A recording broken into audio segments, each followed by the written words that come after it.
Hello friends, કેમ છો? જય શ્રી કૃષ્ણ. આશા છે કે તમે બધા મજામાં હશો અને અમે પણ મજામાં છીએ. તો આજનો જે વિડીયો છે એ છે કે કેનેડાનો જે આખો ઓવરવ્યૂ હું તમને બતાવવાની કોશિશ કરીશ કે ભાઈ અમુક જે મુદ્દા છે, પોઈન્ટ છે, એના વિશે આપણે ચર્ચા કરવાના છીએ.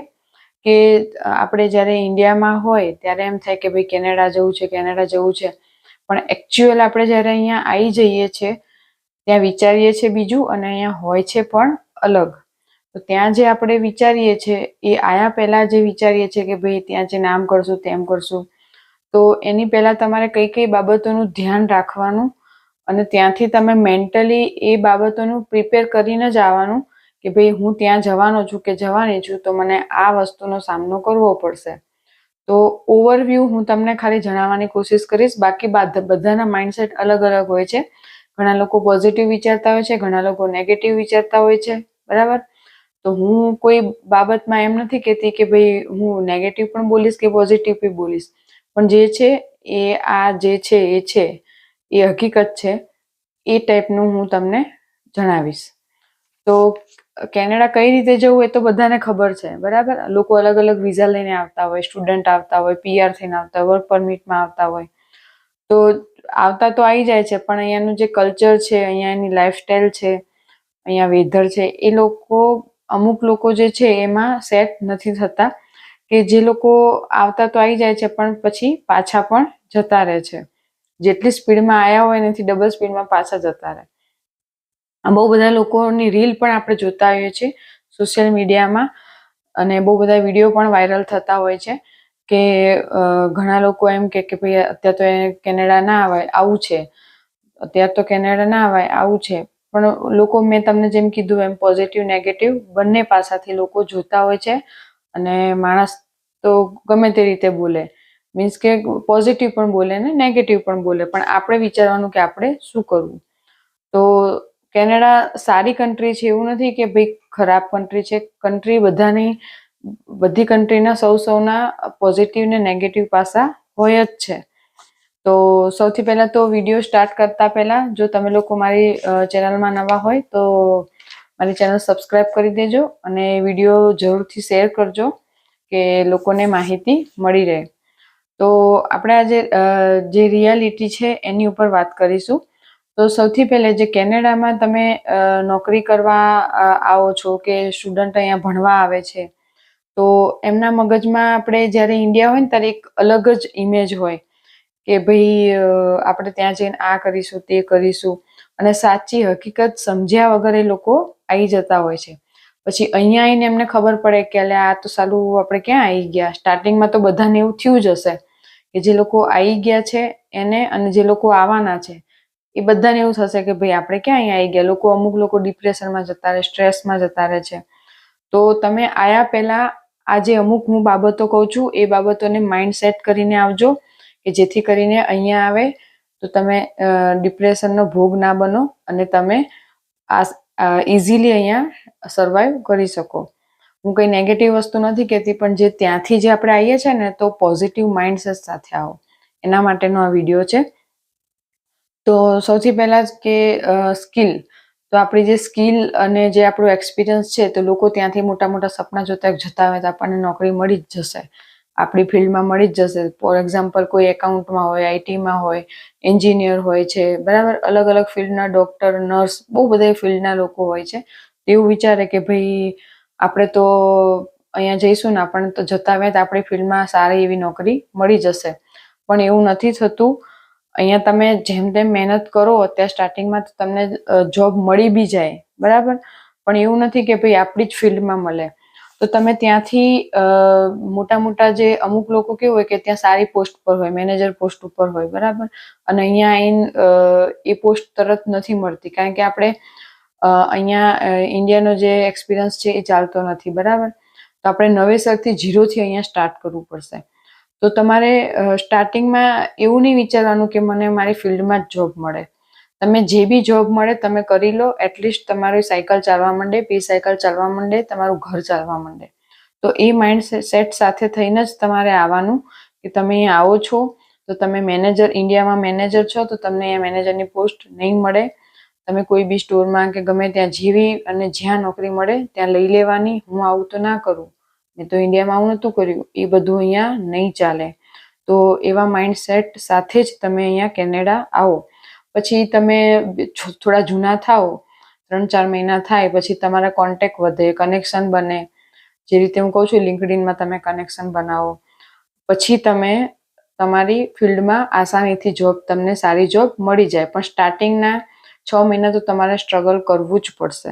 બીજી વસ્તુ કે જો તમે કેનેડા આવો છો તો તમારે બજેટને ધ્યાનમાં લઈને ચાલવું પડશે. તો સૌથી પહેલા મોટા ભાગના કામ આપણે જાતે કરવા પડશે. તો તમે ઇન્ડિયાથી માઇન્ડ સેટ કરીને આવજો કે તમને કુકિંગ આવડતું હોવું જોઈએ, તમે ઘરનું ક્લિનિંગ જાતે કરતા હોવા જોઈએ, ગાર્ડનિંગ હોય તો એ જાતે કરવાનું. પછી પ્લમ્બિંગનું જે કામ છે, નળ બદલવાનો છે, ભાંગ્યું તૂટ્યું તો આપણે જાતે રિપેર કરવાનું. એ બધું આપણે જાતે જ કરવું પડશે. કારણ કે અહીંયા જો તમે બહારથી લોકો બોલાવશો તો એ લોકો પર અવર ડોલરમાં ચાર્જ કરતા હોય છે, જે આપણને બહુ જ મોંઘો પડે. આપણે જૂના થઈ જઈએ અને આપણી પાસે બહુ બધા પૈસા હોય તો તમે પે કરી શકો છો. પણ સ્ટાર્ટિંગમાં આપણે જ્યારે કેનેડા આવીએ તો આપણું કામ આપણે જાતે આપણા ઘરનું કામ કરવાનું. ત્યાં નહીં કે ભાઈ અહીંયા જે કામવાળા છે એ અહીંયા નથી, છે પણ પૈસા દેવા પડશે. એટલે તમારે આપણે જાતે બધું જ કામ જાતે કરવાનું. પણ એના ઓપ્શનમાં તમને અમુક વસ્તુમાં થોડું સપોર્ટ મળી રહે છે. ફોર એક્ઝામ્પલ ડિશવોશર હોય છે, પછી વોશિંગ મશીન હોય છે. તો ડિશવોશરમાં તમે વાસણ ગોઠવી દો તો એને જાતે ધોવાઈ જાય. પછી વોશિંગ મશીન છે તો તમે કપડાં અંદર નાખી દો તો સરસ પ્રેસ થઈને કમ્પ્લીટ થઈને બહાર આવે. એ ટાઈપના વોશિંગ મશીન પણ હોય છે.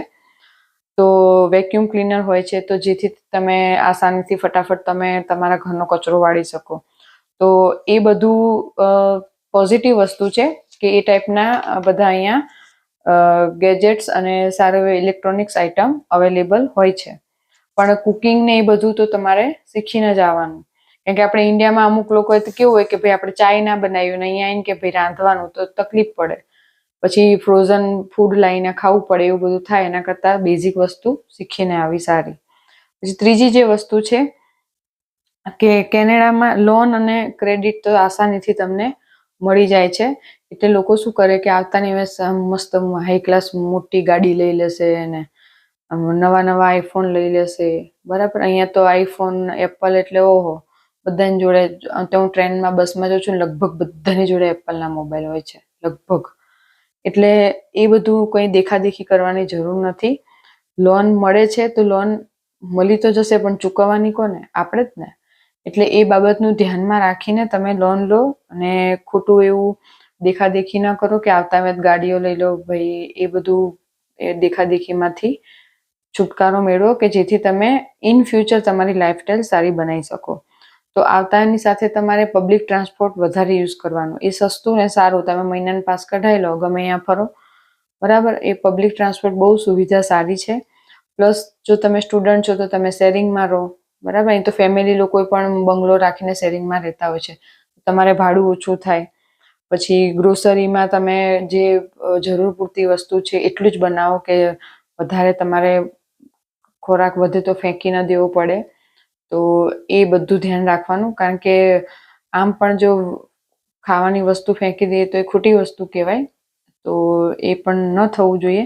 તો એ બધું બજેટમાં ધ્યાનમાં રાખીને ચાલવાનું. તો તમે ડેફિનેટલી કેનેડામાં સેટ થઈ શકશો. પછી ઇંગ્લિશ.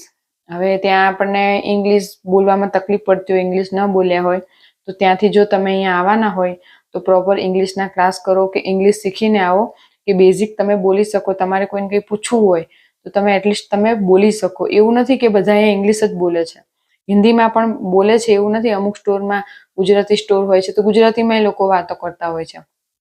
પણ જો તમે જોબમાં ઇન્ટરવ્યુમાં જશો તો તમારે ઇંગ્લિશમાં જ ઇન્ટરવ્યૂ આપવું પડશે. બરાબર છે, તો તમારે એ બેઝિક ધ્યાનમાં રાખીને તમારે ઇંગ્લિશ શીખવું પડશે. પછી બીજી જે વસ્તુ છે એ વેધર. તો તમને બધાને ખબર છે કે કેનેડા એકદમ ઠંડો પ્રદેશ છે.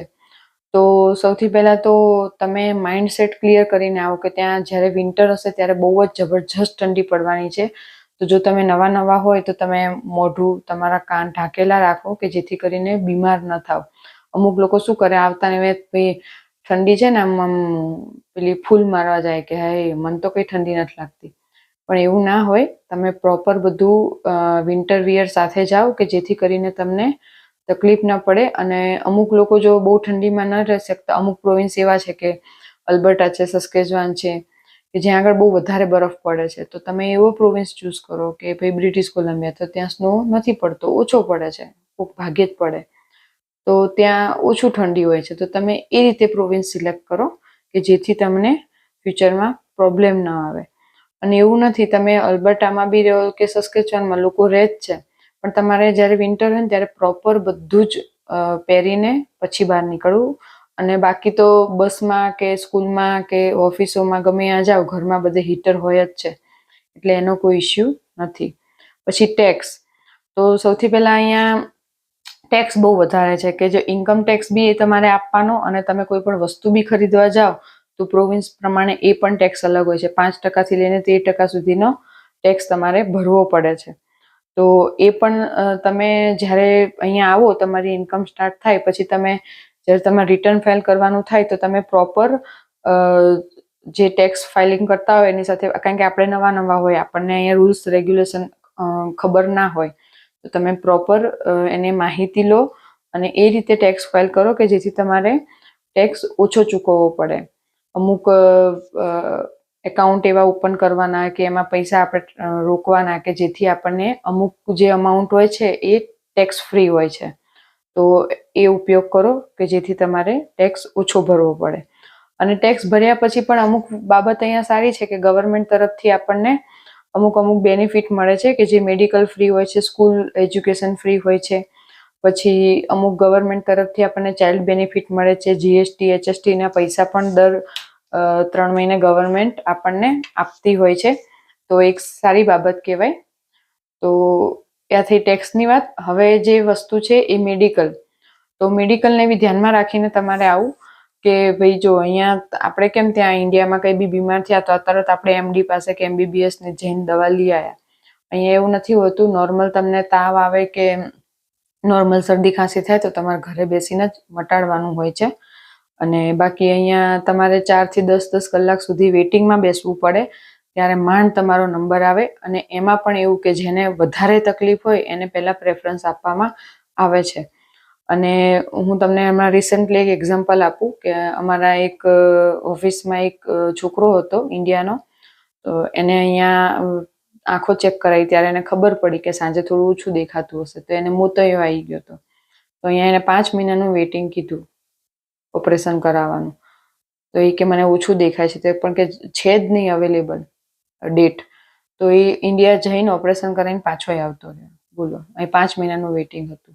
એટલે આ ટાઈપનું છે. તો તમે જો અહીંયા આવવાના હોય તો સૌથી પહેલાં તો તમારા જે તીત છે એ તમારું એ બધું ક્લિયર કરાવીને આવો કમ્પ્લીટ, કે દાંત બાત ચેક કરાવીને કે કંઈ ત્યાં હોય તો તમારે ત્યાં જ પ્રોબ્લેમ સોલ્યુશન થઈ જાય. અહીંયા આવીને તમને થોડાક વર્ષ સુધી કોઈ ટેન્શન નહીં. એ ટૂંકમાં બોડી ચેકઅપ આખી કરાવીને આવે ને કે અહીંયા આવીને કોઈ જાતનો પ્રોબ્લેમ ન થાય. અને અહીંયા આવીને પણ આપણે આપણી જાતે આપણું ધ્યાન રાખવાનું કે આપણે જલ્દી બીમાર ન પડીએ. પછી જે વાત કરીએ વાઈફાઈ અને ડેટા, આપણે ઇન્ડિયામાં તો ભાઈ વાઈફાઈ હોય છે ને આમ ધનાધન બધાને ઇન્સ્ટાગ્રામ ને ફેસબુક ને બધું આપણે યુઝ કરતા હોઈએ છીએ. તો એ બાબતનું ધ્યાન રાખવાનું કે અહીંયા તમારે લિમિટેડ ડેટા હોય છે. અને વાઈફાઈ જો અમુક ટાઈમે બેઝમેન્ટમાં રહેતા હશો તો ઇન્ક્લુડ હોય છે, નહીં તો તમારે જાતે વાઈફાઈ લેવાનું હોય તો એ બહુ જ મોંઘું કમ્પેર ટુ ઇન્ડિયા અહીંયા કોસ્ટલી હોય છે. તો તમારે આડાવાળા ગપ્પા ના મારવા, કારણ કે આમાં શું છે, નવા આવ્યા હોય ને તો 12 મેપની જરૂર પડશે, તો એમાં બી તમારે ડેટા યુઝ થશે. એટલે એ પણ ધ્યાનમાં રાખવાનું. અને અહીંયા ત્યાં કેવું હોય, આપણે બહાર નીકળો એટલે કરિયાણાની દુકાન હોય.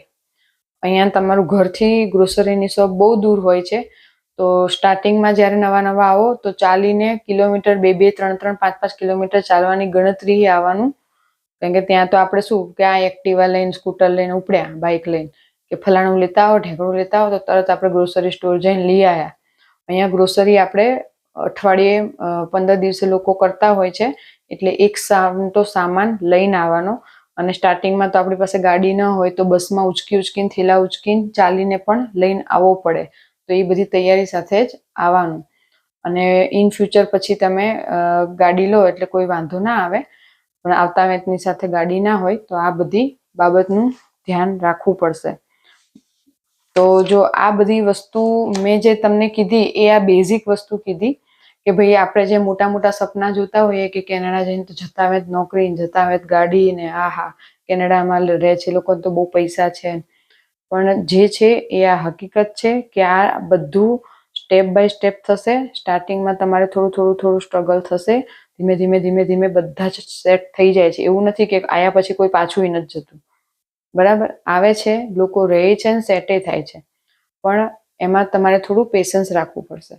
તો ફ્રેન્ડ્સ, આ હતો એક સરસ મજાનો બેઝિક ઇન્ફોર્મેશન વિડીયો. તો આવા નવા વિડીયો સાથે આપણે મળતા રહીશું. તો મારી ચેનલને લાઇક કરો, શેર કરો અને સબસ્ક્રાઇબ કરો અને કમેન્ટ બોક્સમાં જરૂરથી જણાવજો કે તમને આ મારો વિડીયો કેવો લાગ્યો. Thank you.